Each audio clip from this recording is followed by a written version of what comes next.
Heading back over to the Skylab, the old Skylab, pick up a bunch of sound equipment so we can get him moved into his new place. He's helping me out a bunch with the music. Hope you're enjoying the groovy tunes by Sky. It's gonna help me a lot with the channel too, make things interesting. All things esoteric and whatnot, you know. I'm gonna try to use, you know, regular terms for things, because he's taught me a lot. I've gotten a lot of good stuff from him, and you know, he's been awake since he was a kid. You know, he grew up around this stuff, and you know, for me, it's pretty been since, you know, as Mr. Dyer would call the coof. You know, is when it, not, you know, the whole tower situation didn't really wake me up. You know, I feel like Rip Van Winkle in a lot of ways. I never really thought about it. You know? And I'm like, what do you mean the fake news? Like, so, I don't want anybody to be alienated, you know, by my opinions, you know, because I know exactly what it is to be in your boat. I know exactly what it is to be pleasantly asleep to the situation, you know. But, you know, in a lot of ways, like, because I was living that lie, like, I was miserable, you know, because it's all about materialism, it's all about gratification and sex, and, you know, when you're living in that lie, you know, it feels so unfulfilled. You know, whereas now, like, everything I do is very fulfilling, you know?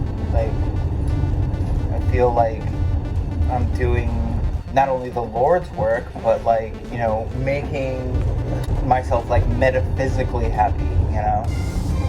By making comics, you know, by drawing. Like, you know, it makes God happy for me to draw. Like, when I'm drawing, that makes God happy. And I was like, wow, like, that's really affirming, you know? So, it's Monday, picking up his lab, and then bringing it to the new house. Like, and by lab, I just mean like an original, like, Moog module type of deal, you know, Giorgio Moroder style, you know? And,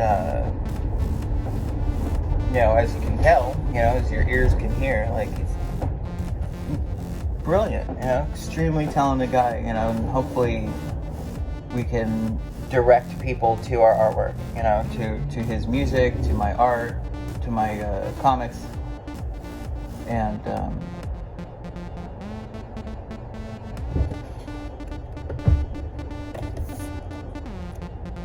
you know, create an awareness, you know, like,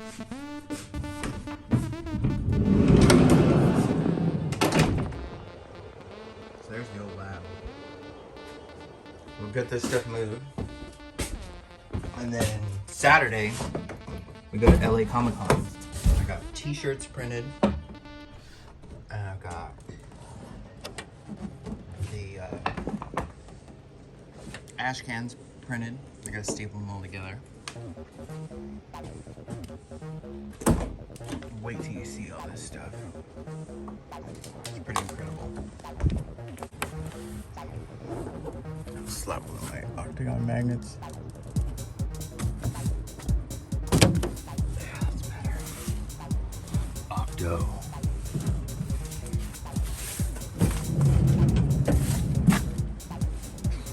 Move these records so that they don't fall when we get this off of here, and then that's all empty. But I think I don't need to empty this, because I think we can forever. I think it's fun. And then if we could grab those, that would be amazing. And then that's the modular mode. That's the mode. That's the mode. That is so nice. Yeah, dude. So is that like a Giorgio Moroder, yeah. straight up, that's it? Yep, that's it. Yeah, and there's like such a limited number because... I can't wait to see this thing like fired up.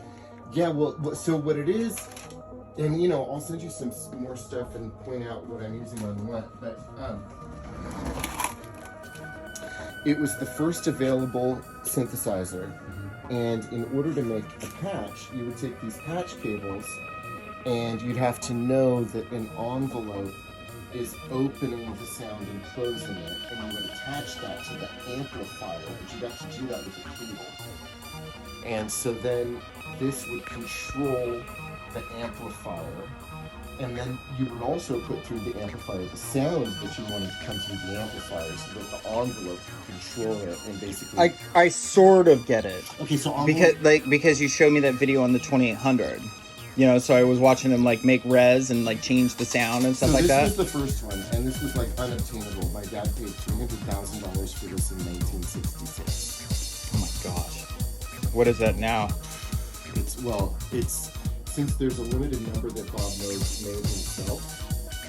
This is priceless, as is the board, which my dad also... Right, it's basically priceless. It's totally priceless. It's like a museum piece. It is, 100%. But it's not, because I'm using it every day. Right. Since then, and it never broke. Like Sound City. Exactly, yeah, no, that's exactly the thing. So those two speakers are Altec 604Es. What the heck? Those are speakers? Yeah, those are... They look like refrigerators. Yeah, no, that's why I wanted you to hear it before I tore it down, but just wasn't time. There's subwoofer between, but that's modern, I put that there. But the whole idea of having everything on the same plane coming at you at once instead of having a sub on the floor is sort of my idea. Mm-hmm. But I took out already all the racks that were in there, which included a lot of the effects in here. But yeah, so this piece is like unique also because it's serial number 3.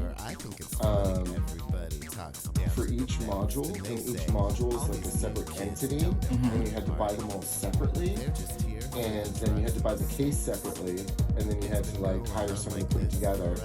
And then what's funny is my dad always told the story that there wasn't an owner's manual, so he had to figure out what does an envelope do, what does just by plugging things in and out and making mistakes or you know whatever.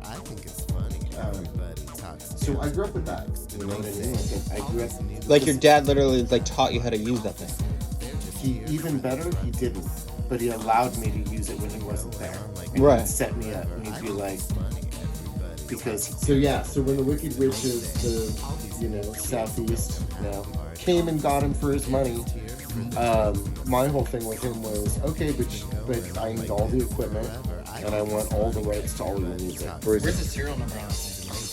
There's On the back? one on each of, and the serial number will be like the date, and then at the end it'll be 3. You know, so it's like 21703 or whatever. 67. Whatever. Each module being built on a different date by hand by Bob Moog. We gotta get going because I gotta finish my Inglorious Rex fan art. Inglorious Rex. What is that? That's one of the really cool like independent comic book, the Comicsgate stuff I was telling you about. Okay. So he's doing it's a fan art, but it's also he's doing a art contest. So it's doubling as that, and it's also doubling as part of the auction that I'm entering on the second. Oh, so you have art to do right now? Yeah. Okay. And then I've got to like put one of your really cool songs to this video. Octagon is ready to move out.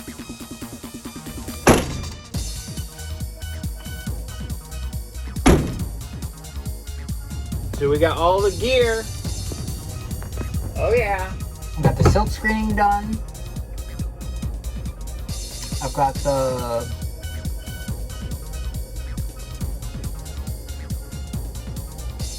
ash cans all printed out. Just gotta staple them together.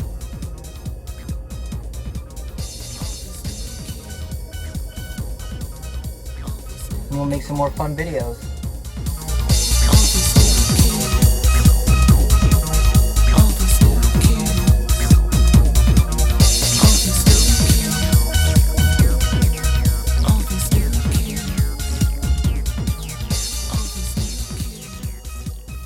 So our first con and our first booth, guy. All at once, you know? Cheers. Cheers.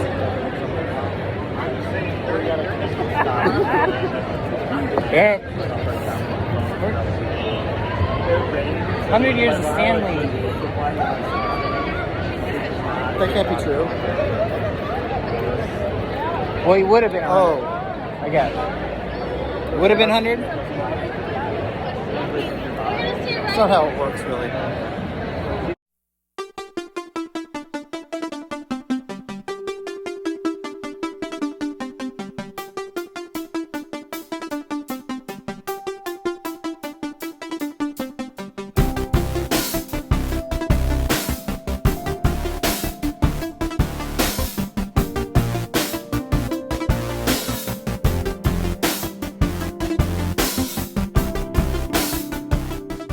No, that's what I'm saying. Like once a week, we would have private screenings. You know what I mean? That's fine. Yeah. Anyway, so I'm actually scoring his work, which is a new idea also, where maybe it's available in a digital format where you look at a frame and you hear. You really should. Yeah, no, that's Honestly, that's the fucking future. Motion comics with an original score. So that's, and I play anything you don't blow, which includes violin, guitar, bass, drums, keys, you know, cello, viola, double bass. So we're doing our best over here, and we wanted to come here to find you, and you're actually the first person that I've met like you. And I'm like, wait, where is the community? Where is the after parties? Yeah, because they can feel the energy. That's actually why I bought a ticket. I bought a ticket like just last week, literally, because I was like, you know what? I feel like there is a community of people like me that love stuff like this. You know? Yeah.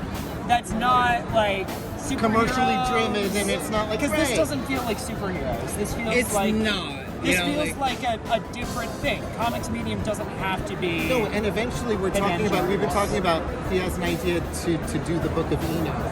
Have you ever heard And of we that? have ideas to... Extra biblical text? Yeah, no, he knew. That's why I said it.